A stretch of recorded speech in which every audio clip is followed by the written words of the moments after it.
সারা দেশে বাসের ভাড়া প্রতি কিলোমিটারে 11 পয়সা বৃদ্ধি করেছে সরকার। নতুন সিদ্ধান্ত অনুযায়ী দূরপাল্লার বাস ভাড়া কিলোমিটারে 2 টাকা 12 পয়সা থেকে বেড়ে 2 টাকা 23 পয়সা করা হয়েছে। এই হিসেবে দূরপাল্লার বাস ভাড়া 5.1% বেড়েছে। বর্ধিত বাস ভাড়া সারা দেশের মতো রাজশাহীতেও কার্যকর হয়েছে। যাত্রীরা বলছেন, তেলের দাম বৃদ্ধির সাথে বাস ভাড়া বাড়লেও যখন তেলের দাম কমে তখন আর ভাড়া কমানো হয় না। এদিকে বরিশাল থেকে বিভিন্ন রুটে ছেড়ে যাওয়া বাসের ভাড়াও বেড়েছে।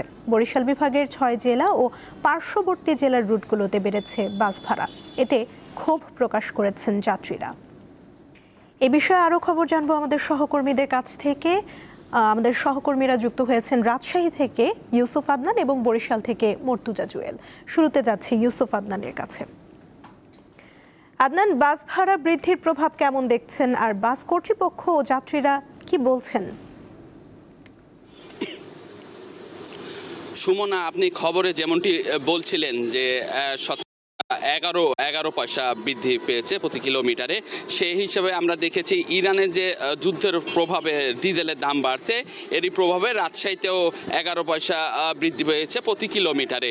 আমরা এখন রয়েছি রাজশাহী ঢাকা বাস টার্মিনালে। এখানে এসে আমরা কাউন্টারগুলো থেকে জানতে পেরেছি তারা যে সরকার গতকাল 11 পয়সা বৃদ্ধি করেছে তারা নিচ্ছেন। তবে কিছু কিছু কাউন্টার বলছেন যে তারা ভাড়া এখনো বৃদ্ধি করেনি, তাদের হাতে এখনো যে প্রজ্ঞাপন বা বিআরটির যে লিস্ট না থাকার কারণে তারা এখনো ভাড়া বৃদ্ধি করেনি বলে জানিয়েছেন। তবে একটি বিষয় সুমনা জানিয়ে রাখি যে 11 পয়সা বৃদ্ধিতে দূরপাল্লার যে ভাড়া 2 টাকা 12 পয়সা, সেটির সাথে যুক্ত হয়ে 2 টাকা 23 পয়সা হয়েছে। এই হিসাবে যদি আমরা অনুযায়ী ধরি তাহলে 5.1% ভাড়া বৃদ্ধি পেয়েছে। তবে যাত্রীরা বলছে যে ভাড়া যখন বৃদ্ধি পায়, তেলের দাম বাড়লে ভাড়া বাড়ে, তবে তেলের দাম কমলে কখনো আমরা দেখিনি যে আসলে ভাড়া কমেছে। সেই ক্ষেত্রে যথাযথ কর্তৃপক্ষ এগুলো মনিটরিং করা দরকার। আবার কিছু কিছু পরিবহন রয়েছে, তারা দেখা যাচ্ছে যে নির্ধারিত ভাড়ার চেয়ে কিছু ভাড়া বেশি তুলছে, সেগুলোতেও মনিটরিংয়ের দাবি তুলেছেন যাত্রীরা।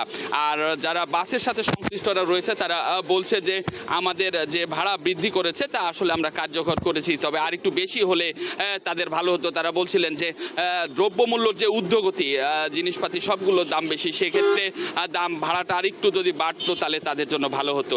আসলে এই ছিল আমার কাছে রাজশাহী থেকে সুমনা। আদনান, ধন্যবাদ আপনাকে। দর্শক, এ বিষয়ে আরও জানতে আমরা যাব বরিশালে। সেখানে আছেন সহকর্মী মর্তুজা জুয়েল।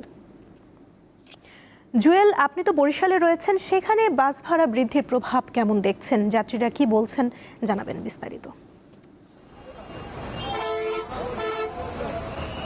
সুমনা, সরকার যে গতকালকের যে ঘোষণা, দূরপাল্লা রুটে প্রতি কিলোমিটারে 11 পয়সা বাস ভাড়া বৃদ্ধির যে ঘোষণাটি এসেছে, এর কিন্তু আরো 1-2 দিন আগে থেকেই বরিশালে কিন্তু বাস ভাড়া বৃদ্ধি করা হয়েছে। বিশেষ করে আমরা দেখেছি যে বরিশাল ঢাকা, বরিশাল রাজশাহী, বরিশাল ময়মনসিংহ এবং বরিশাল থেকে চট্টগ্রাম, এই রুটগুলোতে যে দূরপাল্লার অন্যান্য রুটগুলো রয়েছে সংযুক্ত, সেখানে প্রতি যাত্রী প্রতি অন্তত 50 টাকা ভাড়া বৃদ্ধি করা হয়েছে। এছাড়া বরিশাল থেকে বরিশাল বিভাগের 6 জেলা এবং পার্শ্ববর্তী মাদারীপুর, গোপালগঞ্জ সহ অভ্যন্তরীণ যে রুটগুলো রয়েছে সেখানে যাত্রী প্রতিটি রুটে অন্তত 10 টাকা পর্যন্ত ভাড়া বৃদ্ধি করা হয়েছে।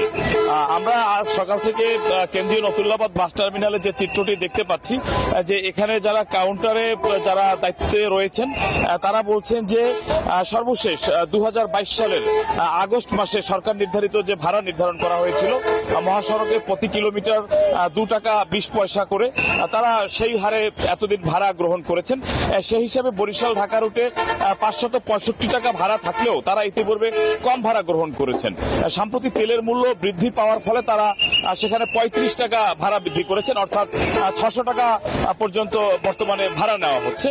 এছাড়া অন্যান্য রুটে সুমনা মহাসড়কের যে সরকার নির্ধারিত যে ভাড়া, এর সঙ্গে কিন্তু পদ্মা নদী এবং যমুনা নদীর পারাপারের ক্ষেত্রে যাত্রী প্রতি 40 টাকা টোল নির্ধারণ করা আছে প্রতি যাত্রী প্রতি সরকার নির্ধারিত। সেই টোলের টাকাটিও কিন্তু এই ভাড়ার সঙ্গে যুক্ত হয়ে 600 টাকা থেকে 750 টাকা পর্যন্ত বিভিন্ন রুটে ভাড়া নেওয়া হচ্ছে। তো সেক্ষেত্রে আমরা দেখতে পাচ্ছি যে পূর্বের যে ভাড়া ছিল সে তুলনায় অন্তত 50 টাকা পর্যন্ত বৃদ্ধি করা হয়েছে। অর্থাৎ বরিশাল থেকে ঢাকা রুটে অন্তত 200 কিলোমিটার পথে কিন্তু 50 টাকা বৃদ্ধি যদি করা হয়ে থাকে, সেক্ষেত্রে প্রতি কিলোমিটারে অন্তত 4 টাকা কিন্তু ভাড়া বৃদ্ধি করা হয়েছে। যদিও সরকারি ঘোষণায় এটি বলা হয়েছে 11 পয়সার কথা। এর প্রতিক্রিয়ায় কিন্তু যাত্রীরা বলেছেন যে বর্তমানে তেল সংকটের কারণে তাদের বিভিন্ন রকম সমস্যার সম্মুখীন তারা হচ্ছে, যেহেতু জ্বালানি তেলের সঙ্গে দৈনন্দিন জীবনের অনেকগুলো অনুষঙ্গ জড়িত, বিশেষ করে বিদ্যুৎ, গ্যাস সহ অন্যান্য নিত্য প্রয়োজনীয় দ্রব্যর মূল্য বৃদ্ধি পেয়েছে। সেক্ষেত্রে বাড়তি ভাড়া বৃদ্ধির ফলে তাদের ভোগান্তিতে আরো একটি বাড়তি মাত্রা যুক্ত হয়েছে, এটি তারা বলেছেন। তারা বলেছেন যত দ্রুত সম্ভব তেল সংকট নিরসনের মাধ্যমে সংশ্লিষ্ট যে বৃদ্ধির বিষয়টি সেটি সরকার নিয়ন্ত্রণে আনবে, এমনটি তাদের প্রত্যাশা করেছেন। এবং যাত্রীরা বলেছেন যে তারা যে বেতন পান সে বেতন কিন্তু বৃদ্ধি করা হয়নি।